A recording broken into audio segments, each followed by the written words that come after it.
sometimes self-love, gotta turn it up. Put some sea moss in your cup, you ain't get enough, nah. Hey, you ain't get enough, get some sea moss, baby. Boss up, bladder work floss and of course burdock. Glow one swole when the sun rise up, yeah. Everything you need right now. Soaking overnight, spooning ready in the morning. I'm a general when it's in minerals and magnesium mood, I hear your body calling. But the best right now, got a lot of dreams to invest right now. Pure God, this hair, skin, nails flawless. So even when you off, you be on, let's be honest. Like gel, we stick together. Even when the cancer advances like the weather and storms form, we blend it all together, restore, revitalize, reborn. We affirm this. Juice cleanse, break fast on purpose. No stress on the cost, cause you worth it. One jar, one love, less work. Sea moss, baby. Man, welcome to the Verbal Apothecary. I got my brother Ashel Seasunz here. What's up with it, King? Yes, what's good? Good to be here, man. Man, you know, this is a very special occasion for me because you're one of those brothers that have been very present in my journey through health and wellness. I met you when I was a young teenager, you know what I'm saying? I remember you being around the community, but I really think I tapped in with you around like 18, 19. And Mary, you took me on that festivals, that Rasta festival. You was selling them smoothies, and I've seen you at like Life is Living with the bike and the just, you know, really tapped in with the farmers and, you know, all the work you've been doing, bro, has been very inspirational and like a light for me, you know, because coming out of Oakland, our North Stars are generally self-destructive. Whether it be the hustlers who got the bread, they got the aesthetics, but no real morality basis. We have the, you know, maybe we have some working men in our families. So, you know, I was blessed enough to have my father showing me what it's like to be at a job for a long time, but he wasn't necessarily in the house, you know, so respect to him. But, you know, I had to go find my inspirations, and I found a lot of it through hip hop. I met a lot of my elders, my big OGs through hip hop, and to see you doing both, the health and wellness in hip hop, because around 16 I started getting aware of the food I eat. I remember Cat Williams talking about clone meat in one of his skits, and I was like, wait, they could do that and not tell you?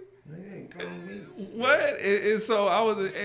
And I already had my dad. He used to tell me about, you know, pork not being good for you because, you know, my name is Ajman, so Ajman Bilal, you know, so my dad is very influenced by the black Muslims.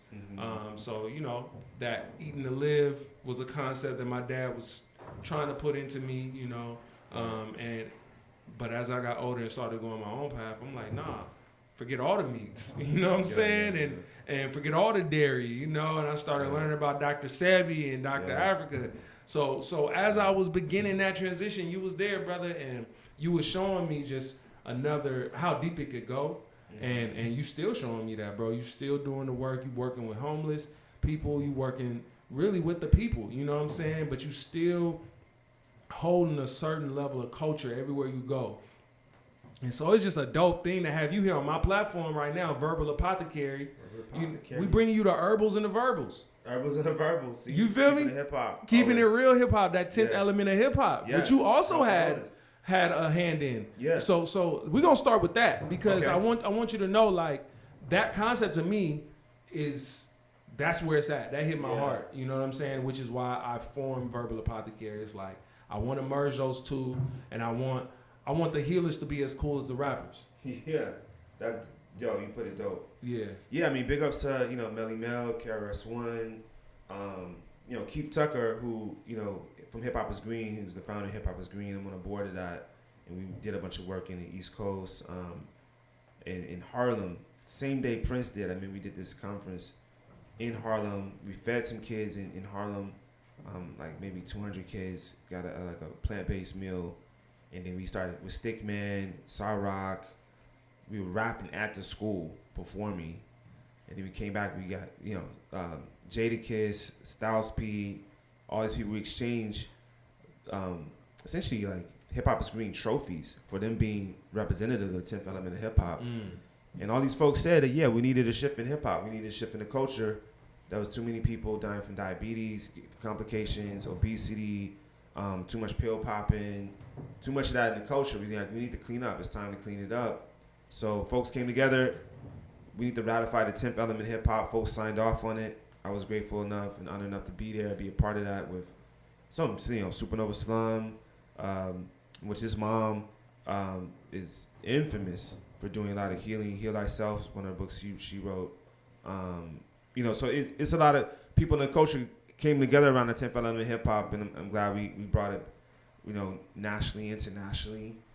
And but it's just something part of the culture we've been living for a long time. You know what I'm saying? We just need to put a highlight and put a shine on it and make it something that people recognize as this is official. We all believe this is important.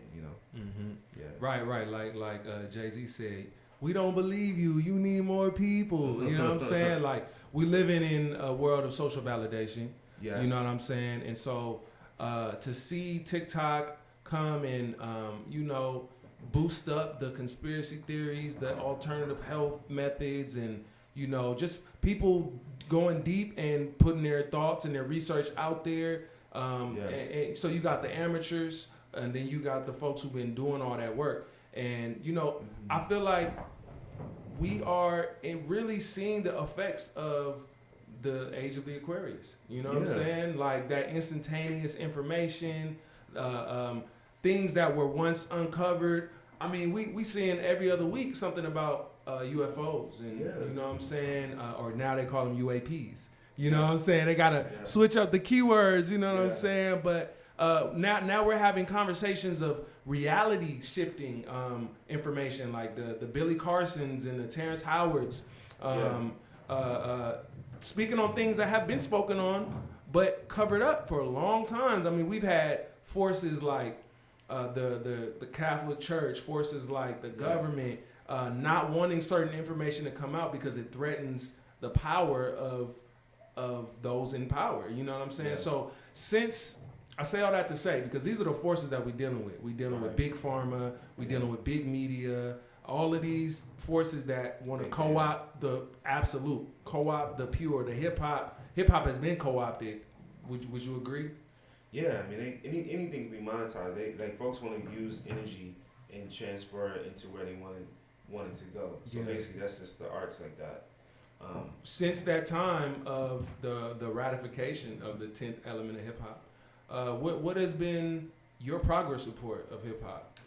Yeah, with the culture. I mean, I'm looking at you on this album. We got the CMOS Baby song. I mean, this is the progress of the hip hop of the culture right now. And I just want to salute you too on setting up Verbal Apothecary. I've been seeing you roll with Raw Soul Collective. You've been doing your thing. Y'all been traveling, rediscovering your roots, going deep in that, and looking at crypto, looking at different alternative economics. So it's just been an honor just to watch y'all movement. Seeing what y'all been up to. For the people. But for hip hop, I mean, we were just talking about this. I was like, yo, I need some beats. I mean, a lot of people have different things to say about, maybe it's distraction, the Kendrick and the Drake thing, or whatever, But it's also there was some things that was really powerful that was shared that added to the consciousness of the people that it was undeniable. You couldn't not see it or hear it at that point. Mm-hmm. So you're like, oh, wait a minute, hip hop can actually say this. And then somebody at this level, like a Kendrick, some of the things he was saying, he was commenting on, it was important at that level that so many people saw it and heard it. So I think he really just went in and really was like, yo, I'm protecting the culture, I'm promoting the culture. And I think there's an energy, like you said, the age of Aquarius. I think there's an energy right now. There's always these pockets of times of revelation. Mm-hmm. There's always these pockets of time if we utilize it of evolution. And it's every moment, really. Mm-hmm. But it's really I think there's an opportunity for the culture to really start shifting and really start putting that energy back into it, where we have that energy, information, that transmission, that mantra, that Stick talks about, and different people talk about through the culture, through the years. Mm-hmm. We have Mr. Fab, he's hip hop. He's doing thug therapy, and he's dropping jewels every day, right? So I think it's just our man Mos Def, Yasin Bey used to say, he's like, people worry about the state of hip hop. What's the state of hip hop? The state of hip hop is we are hip hop. Facts. Right. So if we're doing good, hip hop is doing good. We often crazy. We drunk and just super lit all the time, then that's where hip hop is gonna be at. And then so I think we're at a point. Some of the 90s teams we dropped, we got the Billy Carsons and we got the Terrence Hart. We're at a point where we can get information, and actually you got Illuminati Congo, people like this. Information we can put it to a track and put it to music like we used to do with drums and with the song. And I think there's always a space for that. I think the technology, that's why so much censorship too, because they were like, oh, we don't want all this information to get it out. But I think these are times like this information is going to get out. You can't stop the truth for too long.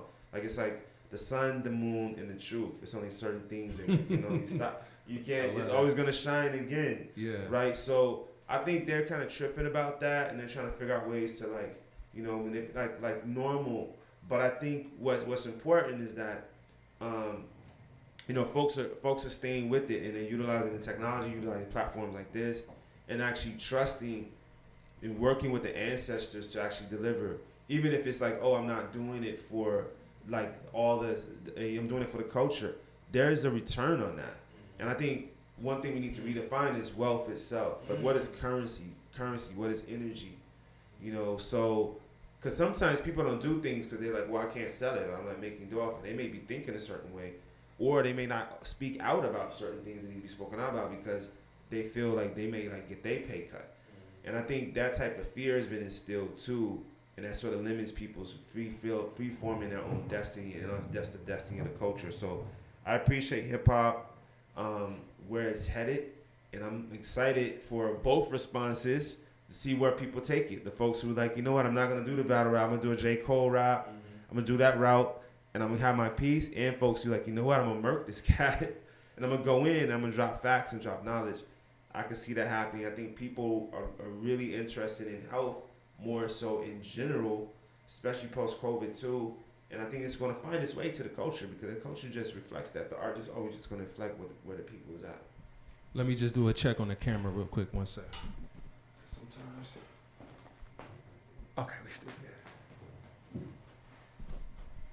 Okay, so you were talking about how Kendrick and Drake, is you happy to see the state of hip hop in terms of how J. Cole had a awakening, like, is this worth my piece? Kendrick had was very affirmed in the fact that he had something to say in defense of hip hop, in defense of the culture, in defense of children. I think it's interesting that this year started off with Cat Williams at the top saying it's up for all pedophiles. Good point. And then Diddy getting messed up. Wow. Now we see Drake. Now if you look into what Kendrick was saying, Drake kind of took it as he was just talking about him, and of course he was talking to him, but he's like, what about your crew, the people you around? Why, you're a dad, why are you hanging around sexual offenders? You know what I'm saying? So for me, how I took it was, okay, of course there's an element of how much can I disrespect you? Right. That's in battle, that is just unapologetic. But on top of that, like if you remove that and just what if you are trying to disrespect somebody, would you rather disrespect somebody with a lie or with a truth? You know what I'm saying? Like, you could do both, but it's like, what is your tactic? And Kendrick chose to take the avenue of, let me look at what the culture is saying about this guy and what I know about this guy, and let me put that out there and see what the world thinks about that. And I think people are able to read between the lines and see what's real and what's not. But when you see how Drake reacted, he got real defensive. It's not like he stood on like, bro, how could you say something so silly? Like, so maybe there was a guilty conscience, but I think they not like us is a very clear statement, a line that I feel like hip hop could be saying to all the vultures out there. Right. You know what I'm saying?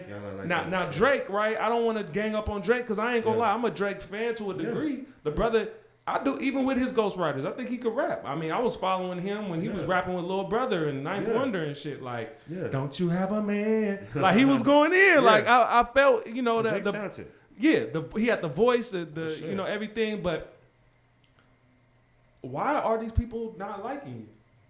Like as I get more up in my age, right, and just more grown, like, I'm a young OG now. I'm embracing it. So it's like, rap is cool, but what kind of man am I? Yeah. You feel me? Like, I could be one of the rawest rappers ever, but, you know, how would my elders speak on me? How would my nephew speak on me? How would my community speak on me? That's becoming more and more important than how revered I am for my bars. And so I think it's something to say that you got all these people coming at you, you know what I'm saying you did this wrong, you did that wrong. Now everybody gonna have something to say about you that's not positive, possibly, if you're successful. But at the same time, like, what kind of energy are you leaving? And I think it's time for an audit in hip hop, bro. And I think everyone has to realize, like, hip hop is not an island, bro. It is like Mos Def said, it's a reflection of the streets. Yeah. You know what I'm saying? So meaning life is bigger than these entertainment bubbles. And so where do you feel like the next 50 years of hip hop is going to take us, considering where we are now, but considering the shifts that's been happening lately? Do you feel like we are going to continue to be pimped and commercialized, or do you see some new gatekeepers coming up with some real foundational knowledge of hip hop and keeping the whack out and allowing the dope in? Dope. Yeah, well put.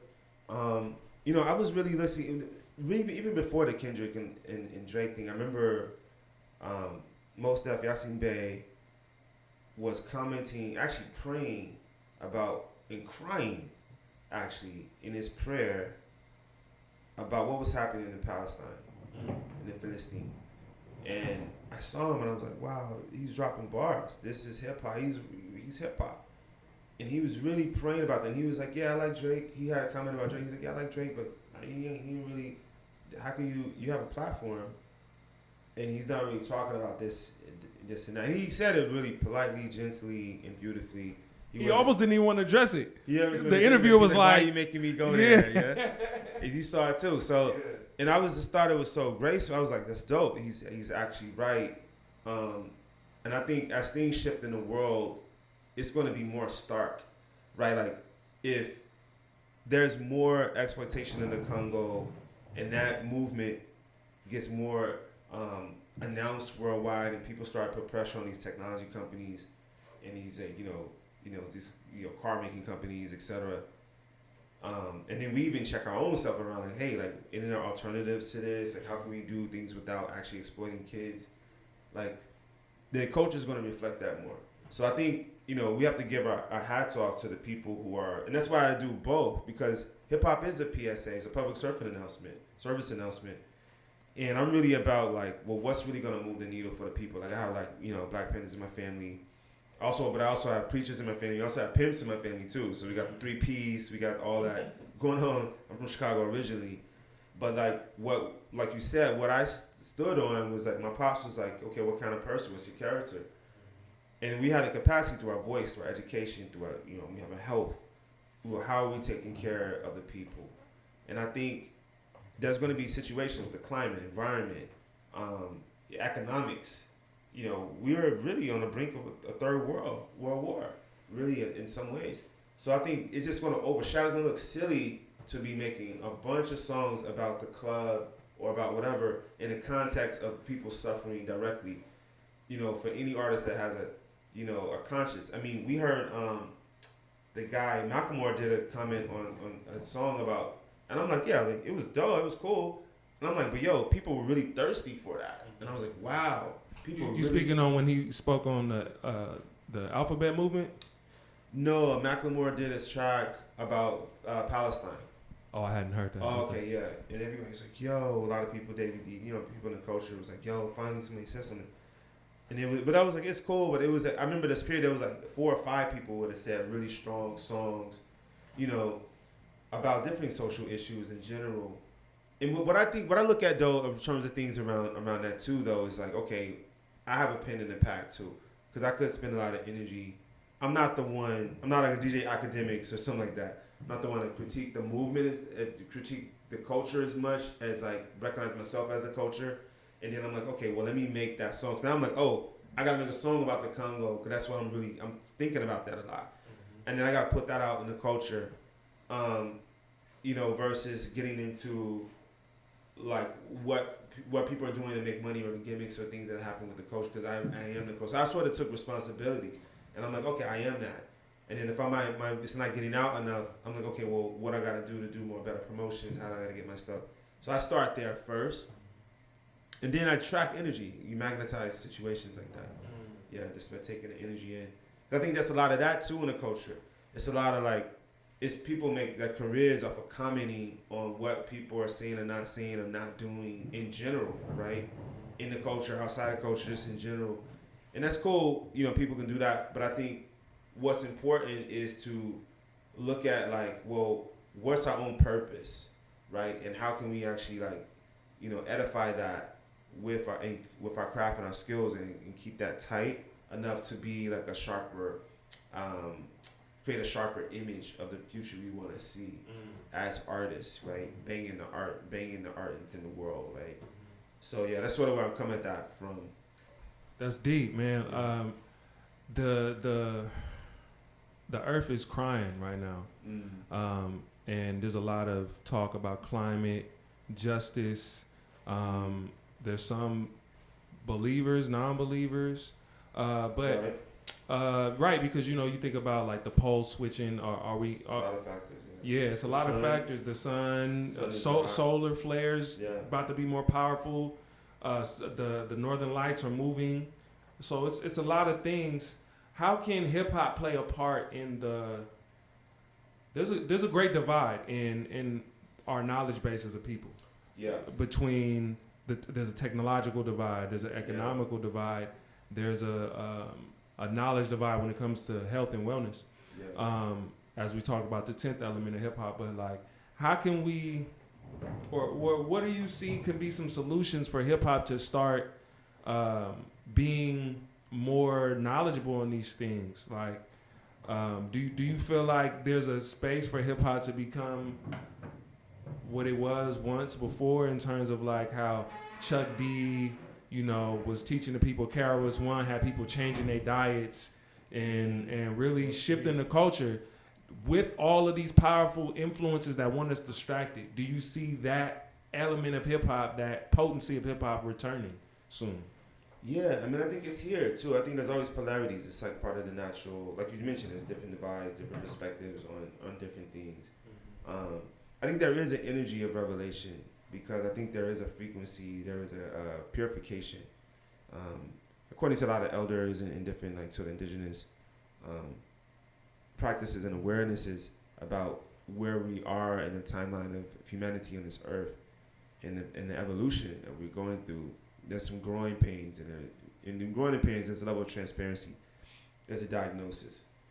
And in the diagnosis, we're seeing that, like, wow, everything is not really, this music is not feeding us completely like it could. And then so I think there are some people that are really holding that and seeing that, and they're making, you know, podcasts like Verbal Apothecary. There's people who are making efforts to actually do that. And that's what really is like the consciousness of the culture through the individuals, making itself known and evident like that. So we are doing it live now. And we share the culture and share the information. So I feel like there's probably gonna be more shifts even in the economics of it, right? Like, you know, it used to be like all about getting the deal. Now it's like, you know, folks can figure out different ways to like monetize not necessarily the music, but like sort of aspects of the music or the culture that represents. So I think it's an ongoing elemental evolution that's happening. And I think within the next 50 years, you know, it's a lot of factors that goes into the culture.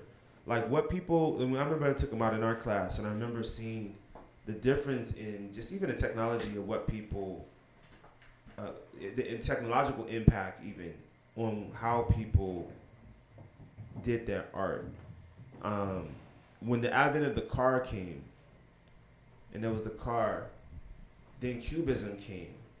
Cubism was looking at different perspectives on different structures in a city, and it had a different perspective on how it wasn't just like the orange and the fruit portraits anymore. It was looking more like trippy. It was like, wow, there's different angles and perspectives, because people actually would move more. There was more movement. Now we move at the speed of light. So there's a different level of information and perspective that we can see underneath things, that we can microscope things. These are things that are part of the technological landscape. So I think the one the ones who can microscope themselves internally, who can manage their gut biome, work with the microbiome of the earth and the soil, the folks who can figure out this crypto technology, the folks who are really about the sort of the psycho-spiritual internal landscapes of humanity, their own humanity, can be propelled in a new way to actually lay the foundation for a whole new aspect of culture, right? So, cause that's what's happening within the physics. Like we were talking about Terrence Hart, like the physics, what we wear on physics, what we wear on mechanics, engineering, is a reflection of what we can actually how we can create. And even like Dalai Lama, people like that was saying like, well, we have the technology, but what really matters is like the spiritual aspect, because you can be destructive with it or it can be evolutionary and create something beautiful, right? So, you can create an 808 beat and it can go one way, it can go another way, depending on the energy and that. So we're starting to get more aware of energy and intention, things like this. And that's what the culture is also saying. We got people like Free Soul talking about this, and so many people, right? So I'm excited to see how that goes, and actually how the culture goes in a multimedia aspect. You have stuff like in Sphere in Las Vegas, this huge Sphere, and people doing a multimedia aspect. So I'm curious to see like how are people working with that as it relates to music, like in sound itself. Folks are playing with hertz more, different kinds of hertz. There's different things that are affecting the consciousness that are quantifiable, things that you can measure. So I'm curious how the scientists that are watching this now, that are like 16, 17, that listen to this music, that are thinking about how do we shift the culture, that their pops is maybe, were activists or teachers at universities, and they're just like, well, how do we really shift on the elemental level? So I'm curious of what's going to emerge from all of that. You laid out some powerful elements of focus that really resonate with me. That technological aspect, the crypto, the gut biome, that's big right there, because I feel like when you think about parasites, right? And when you look in nature, parasites have the ability of actually changing the mentality of the host to the point where they'll have, the host separate from the pack, or the colony, like in ants. If if a fungus takes them over, it'll remove them so it can take them over fully and basically explode and become spores and get the rest of them, and so let's not think that we are immune to that. Ants, and their space are stronger than we are in our space, Right. But of course, in comparison, we think we're stronger than them because we can smush them. But at the same time, everything as above, so below. So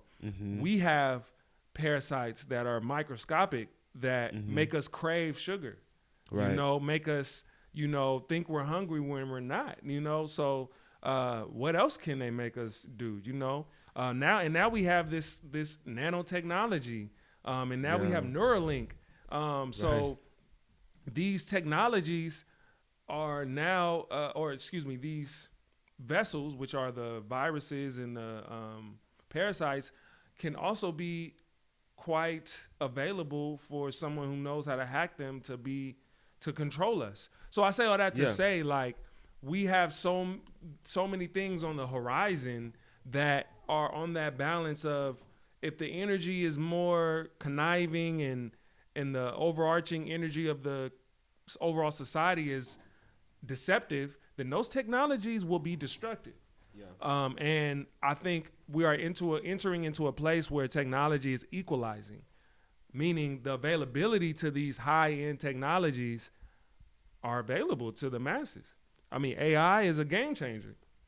Yeah. You know what I'm saying? And so I encourage all of my nerds, to embrace your multi-genius. One of my greatest inspirations is E.S.O.teric. Just whether he was a real person or a collective of people, the idea of being a multi-genius. I think we all can embrace that. Yeah. You know what I'm saying? And I'm embracing it. You know, I'm deep into making beats and the rapping, but yeah, I'm learning the code right now because I see that money is being made out of nowhere. We're in the greatest wealth transfer ever. You know what I'm saying? Yeah. Like during COVID, so much money was sent out to Israel, sent out to Amazon.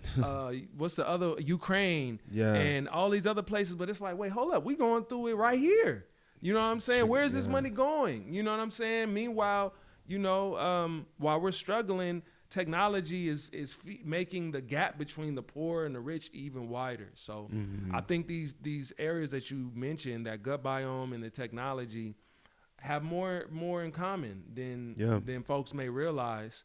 And that basically what I would call what you're talking about is like that biohacking. Exactly. You know what I'm saying? Hacking your circadian rhythm, hacking your memory, hacking your emotional intelligence, hacking your latent abilities. You know what I'm saying? How do we get there? And frequencies, energy, you know what I'm saying? Vibration. Yeah, that's where we at. That's where we at. Yeah, that's trippy you said about the AI, because I was seeing there was people who were like, wow, Kendrick murked him on this track, got him. And then they were like, no, that's an AI song. There's actually AI. This one, on the internet, there was some track. And it's getting hard to distinguish. And I was looking at a video of somebody.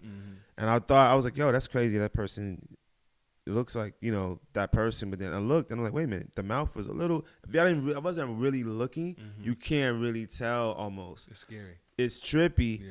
And then so already, all these companies are trying to figure out, like, well, how can we, and artists too, were like, wow, like if somebody could just take my voice and my likeness, it's like a Black Mirror episode. So there's something we got to keep on. But also I have a certain interesting, I saw this movie, Creators, The Creator, and it was about AI. It was a really good movie, and it got me thinking about, oh, wait a minute. It's also an element of entrainment that's happening in terms of really like the AI. I was like, are we going to enslave? The question was posed to me because my lady was watching this movie and she was bawling during the movie. And I was like, why are you just, and it was the point they were trying to make. She was like, the guy was like, yeah, these just robots. And then she was like, are we going to enslave these robots, quote unquote AI, like we did people? And I was like, she made me think about it. I was like, wow, so you're thinking that they're learning from us through machine learning of how to treat us. So we need to feed them. We need to be a certain way in order for them to treat us differently and treat each other and treat the world and be of allyship to it. And I was like, wow, that's some evolutionary entrainment piece that I didn't even think about in the context of it, because the us versus them dichotomy, that level of consciousness was an easy one to adopt. But then I was like, oh, I got you. We should really work with it in a certain way so that it's actually supporting our evolution in the same way that like mushrooms are technology, but also the mushrooms are kind of destructive to the ants that you mentioned, the cordyceps in particular. So I was like, so it's some interesting things to think about with that. But I think the biohacking, we have a thing with our organization. We have an organization, Celestial Church. The overarching organization is E.S.O.teric. So we have a Celestial Church, Essential Food and Medicine, EFAM, and Earth Amplified. Earth Amplified is the media aspect of music, doing documentaries. And then Essential Food and Medicine, we do holistic detox and recovery work with the houseless and previously incarcerated. But then Celestial Church is this, it's our ceremonial work. It's our work where we do high level like biohacking, if you will. And, it's beautiful to talk about the many different talents and gifts you have. And I think you had mentioned your pops. He worked the same job for many years, and we're in a new age now. And I think partially we're in a new, because many people do many different things. And I think partially because there's certain aspects of DNA are like available for us to like actually utilize into the world. The frequency has risen a certain degree that when we go in, we can actually unlock different keys and codes, speak different languages. Like, wow, like in the Matrix, when all of a sudden he knew how to do the karate, and that's the same thing that some of these psychedelics do for us. Some of this ancestral work does for us. It awakens these latent abilities. And I think that's the time we're at right now. Similar to, there's certain seeds in the ground that only sprout over when there's a certain level of heat and a certain level of fire, right? That happened maybe like 60 years, 50 years, so we have that level of heat right now where we can actually we have the potential to really be in our highest, fullest potential. And I think that's really exciting right now in our symbiotic relationship with the natural world and with us as technology, right? Like we are essentially not to use that, not to say do anthropomorphize technology, but so much as to utilize that metaphor in a sense that there are keys and codes that we are unlocking right now based off of what we pay attention to. So part of what we want to pay attention to during this time that's like a baseline practice is our breath, is the silence, is to allow the DNA, the space to reorganize to a higher frequency. That is a big, so we can work through the parasite in society, the wetico, the mind trap of separation. I just saw something on higher level conversations. It's higher level conversations, right? With 19 keys? With 19 keys. Yeah. And he was showing a video about the government admitting that they have technology that scrambles the mind and causes people to go crazy and things like that. We already knew that, right? Cause we went through COINTELPRO, MK Ultra, so we was like, oh yeah, they cause disruption in our political parties. They sent in different people, different things like that. And then, but we got to look at that, in terms of movement-wise, in terms of ourselves, wow, if that's just getting out now, that's been going on. So then it becomes more important to see how are we really sovereign in ourselves. What practices are we to really be clear and connected, earth, universe, humanity, and be in the silence and be in the peace, such that we have our whereabouts and then we understand our multidimensional aspect of ourselves. And I think that's where we're at. So this biohacking is interesting. This phrase has been repeated in this session because it is a place that we need to do before we are hacked, right? Literally, because they are taking our data. All this stuff is happening, but there is a space that will always be protected. And there's a flame that's always going to burn. That's a still flame that you can always, no matter what's going on and how much poverty, how much stress, problems, issue, that can always burn up the illusion, and the confusion.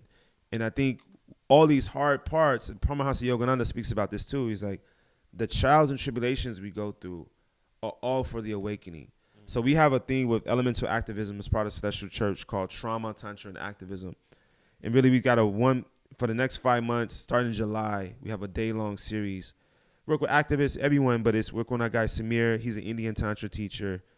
But what we're going to do is the yoga, the original yoga. And we bring different teachers from different traditions that have these technology, this yoga, because you can awaken through these technologies of Vipassana. And we examine the sensation. And this is what makes us superheroes, quote unquote, because we're able to be with anything that's coming, that dropping another law that that's attacking humanity. Somebody's coming at your head with a Glock loaded. All these things gives you more space to respond and not react. You heard something you don't like on the TV. Somebody said something about you a weird way in the community. Whatever the situation is, because we don't want to perpetuate the suffering. So there's a lot of things we can do, and that's what we're into is bringing people together to share these skills so we can do the conflict resolution piece, so we can heal ourselves with these sacred medicines, and we can document and tell these stories. Storytelling is in the DNA as well. This is part of this. This is the sacred campfire right now. You know what I mean? So, man, I'm feeling very charged up right now, and I just feel like this was a jewel right here, and I'm gonna wrap it with this. Thank you, brother, for hopping on the Verbal Apothecary, where we bringing you the herbals and the verbals. Ashel Seasunz. This brother, man, this is the truth right here. This brother is really dope. Y'all make sure y'all check out his music. I got a song with him called Sea Moss Baby. It's a Sea Moss Baby. You know what I'm saying? And we shifting the culture. Yes. So right here, right now. Right now. You know now. what I'm saying? So hop on the train with us. You know what I'm saying? And be a part of the movement. You got any last words for the people? Yeah, just like liberation, moksha, to everyone in earshot, what I'm saying, may our beings and our places be happy and be at peace, indeed. Ashe. That's right. I got that CMOS, baby, call me a CMOS, baby. Do that body good like CMOS, baby. I'm a leader, I'ma take you to the treetop, baby. I care about your health, did you hydrate lately? I got that CMOS, baby, call me a CMOS, baby. Do that body good like CMOS, baby. I'm a leader, I'ma take you to the treetop, baby. I care about your health, did you hydrate lately? Purple and gold, good for the soul.